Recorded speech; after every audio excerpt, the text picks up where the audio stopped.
वालेकुम। उम्मीद है आप सब लोग ठीक होंगे। कैसे हैं आप सब? थोड़ा सा आपको बाग की सैर करा दें, दिल खुश हो जाता है इसमें फूलों को देखकर। आपको पता है ये फूल जो होते हैं इतने जानदार पौधे होते हैं, इनको देख के रिफ्रेशिंग होती हैं, लेकिन ऐसा लगता है जैसे ये बातें भी करते हैं हमारे साथ। जब कभी इन्हें पानी ना दिया वो हो तो इनका ऐसे सूखे हुए होते हैं, तो बस इसलिए फिर मैंने इनको पानी दिया और उससे इतना फ्रेश हो जाते हैं, ब्लूम करने लग जाते हैं।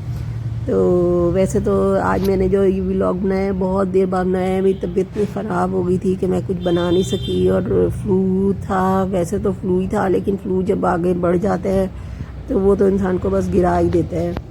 आज आपको मैं बताऊंगी कि एक बहुत ही आसान सी दाल माश की रेसिपी, के जो झटपट आपको दाल माश बना लेंगे। वीडियो में ज़रा आपको लंबी लगेगी, लेकिन जब आप बनाने लगेंगे तो आपको पता चलेगा कि ये कितनी आसान है। इसमें हमें इंग्रेडिएंट्स भी बिल्कुल कम है और कुछ ज़्यादा करना भी नहीं पड़ता। तो मैंने 1.5 कप लिया था दाल का। उसके लिए एक पतीली लें। पतीली पहले तो दाल को सोक कर दिया है। दाल को पानी में सोक करके रख दें आधा घंटा, बहुत ज़्यादा है, 20 मिनट कर लें आप। तो उसके बाद पतीली में पानी डाला, और पानी में डाला जैसे मैंने कि नमक डाला है, आपने देखा है। नमक डाल के बॉईल करना है, और जब पानी में फिर आपने ये दाल डाल देनी है जो हमने सोक की हुई दाल थी। तो जब हम दाल को उबलने रखेंगे तो उस पे ऊपर स्टार्च होता है, वो स्टार्च ना जमा होने लग जाता है वाइट वाइट। उसको आपने ये करना है कि ये वाला जो स्टार्च है ये आपने बड़े चमचे से लेकर इसको रिमूव कर देना है, इसको हटा देना है। ये आप हटाते जाएंगे थोड़ा सा और ज़्यादा ये झाग से आ जाते हैं सफ़ेद रंग के, तो इनको हटा लेते हैं। जब इनको हटा लेते हैं तो दाल क्लियर हो जाती है। जब हम दाल पकती है फिर जब तक कि ये वाइट वाला आपने झाग रिमूव कर देना है, तो उसके बाद फिर आपने इसके अंदर हमने नमक तो पहले ही डाल दिया है, तो फिर हम इसमें डालेंगे पिसी हुई लाल मिर्च।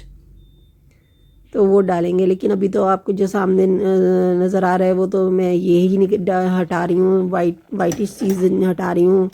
ये फिर मैंने ये आपकी जितनी मर्ज़ी हो आप उतनी मिर्चें ले लें। अगर आप ज़्यादा खाते हैं तो ज़्यादा डाल लें, कम खाते हैं तो कम डाल लें।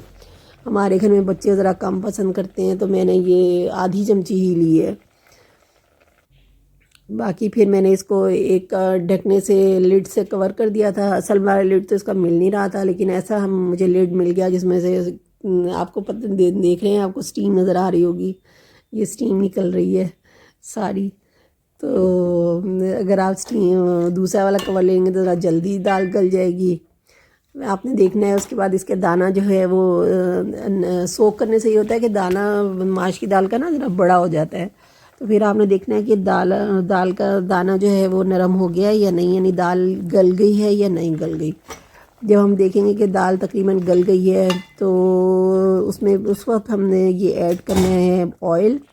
और ये एक थोड़ा सा पॉइंट होता है जिसमें हम दाल के घुलने का ख़तरा होता है, तो इसमें बहुत ज़्यादा एहतियात की ज़रूरत होती है।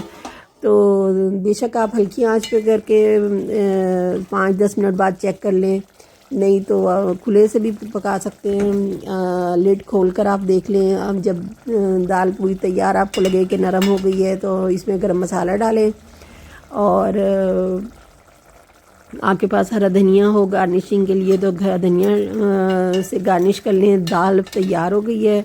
इन 10 मिनट के लिए इसे फिर हल्की आंच पर रख दें, तो थोड़ा सा जो हमने ऑयल डाला था और जो गरम मसाला डाला है उसका एरोमा आ जाएगा, तो ये बहुत अच्छी तैयार हो जाती है। गार्निश कर लें आप हरा धनिया से, और हरी मिर्चें डालना चाहें तो डाल लें। मेरे पास तो घर में मैंने फ्रिज खोल के देखा तो मुझे हरा धनिया नज़र नहीं आया, और कोई लाने वाला भी नहीं था बाहर से, तो इसलिए फिर मैंने तो नहीं डाला है। लेकिन ये दाल बनती एक तो जल्दी है। बाद औक़ात इंसान को ऐसा होता है ना कि कुछ भी पता नहीं चल रहा होता कि इंसान क्या पकाए, समझ नहीं आ रही होती है, तो उस वक्त ये झटपट दाल माश आप किस्सा तैयार कर सकते हैं, जिसमें सिर्फ आपको नमक, मिर्च और एक सिर्फ पिसा हुआ गरम मसाला ही चाहिए। बाकी भगार के लिए फ्राई पैन में तेल डाला, उसमें मैंने ये प्याज कटे हुए थे वो भगार करके डाले हैं। तो उससे ये है कि रौनक आ गई है दाल के ऊपर बहुत ज़्यादा। और उसे अंदर मिक्स कर देंगे तो ज़ाहिरी बात है उसका टेस्ट भी बहुत अच्छा हो जाता है। तो इसके बाद फिर इसको हम निकाल देंगे एक डोंगे में। ये डोंगा मेरी एक आंटी, हमारी एक आंटी होती थी, उन्होंने दिया था तोहफा। जब भी मैं इसको देखते हैं वो याद आ जाती हैं। वो अब इस दुनिया में तो नहीं है, लेकिन ये है कि देखें जब उनके दी हुई चीज़ के लिए दुआ तो निकलती है, और उनके लिए मैं हमेशा लिए दुआ करती हूँ कि अल्लाह उन्हें जन्नतुल फिरदौस में आला मकाम दे। और बच्चों ने देर से आना था तो फिर सोचा कि इसको मैं हॉट पॉट में ही रख दूं ताकि हीट भी कंजर्व हो जाएगी और दोबारा उनके लिए गर्म भी नहीं करना पड़ेगा मेज़ पर सेट करने के लिए। फिर हॉट पॉट में ही रख दिया था। तो बाकी ये बना लिया था। ये सुबह शाम के अस्कार आपको ही पता होंगे कि हज़ूर सल्लम ने बताए हैं कि सुबह शाम के अस्कार पढ़ने चाहिए। तो आज हम एक पढ़ लेते हैं, ला इलाहा इल्लल्लाहु वहदहु ला शरीका लहुल मुल्कु व लहुल हम्दु व हुवा अला कुल्लि शैइन क़दीर सुब्हानल्लाहि वल्हम्दुलिल्लाहि व ला इलाहा वल्लाहु अकबर व ला हौला व ला कुव्वता इल्ला बिल्लाहिल अलिय्यिल अज़ीम रब्बिग़फिरली। ये जागने के बाद अगर ये है ज़िक्र पढ़ने का है, इसकी बहुत ज़्यादा फजीलत है कि जो रात के वक्त जागे और मदरजा बाला कलमात के है तो उसे बख्श दिया जाता है, और कोई दुआ करे तो कबूल होती है।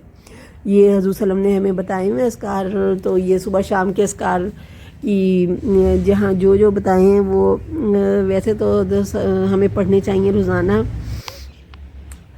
तो अल्लाह ताला बहुत सारी आफतों से बचाता है, हमें हिफाजत में रखता है। आए आपको लॉन में ले चलती हूँ अब मैं।